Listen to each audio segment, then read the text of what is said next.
আমরা আজ ইউটিউব থেকে আসা ফার্স্ট ইনকাম উইথড্রল করলাম। আজ ব্লগটি স্টার্ট হচ্ছে আমাদের বাইক নিয়ে, বিকজ আমার বাইকের একটা সাইডের আয়নার প্যাচটা কেটে গেছে ঠিক আছে, বাট আমার আয়নাটা গেল কোথায়? আমার হাতে এটা কি ভাই?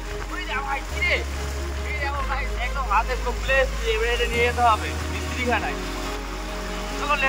আমরা এবারে যাচ্ছি বাইকটাকে নিয়ে ডাকঘরে, বিকজ এই বাইকের ছোট ছোট প্রবলেম গুলো আমি ওখানে গিয়ে ঠিক করে নিই। এই দুটো দিন আমি ব্লগ আপলোড করতে পারিনি কারণ দোকানে কেউ ছিল না, আমি একাই ছিলাম, সামলাতে হচ্ছিল পুরো। আর একটা জিনিস বলা ছিল, রমজান মাস পড়ে গেছে, সবাইকে 30 রোজার জন্য শুভেচ্ছা রইলো। কে 30 রোজা কমপ্লিট করো তোমরা সবাই কমেন্টে বলে দিও। ফাইনালি মিস্ত্রির দোকানে চলে এসেছি। এখানে দেখি দাদা আসতে না আসতে কাজ শুরু করে দিয়েছে। জন্য এখানে আমার বাইক চালাতে ভালো লাগে। আর আমার প্যাচটা পুরোটাই কেটে গেছিল, উনি ভালোভাবে ঠিক করে দিচ্ছে, আর আমি একটুখানি না হাতে কাজ করার মতো কাজ করে দিলাম।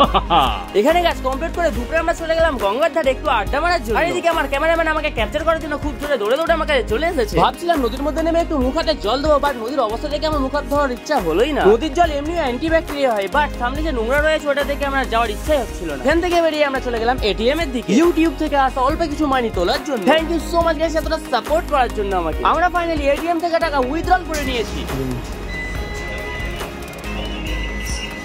ফার্স্ট পেমেন্ট আমাদের ইউটিউব থেকে।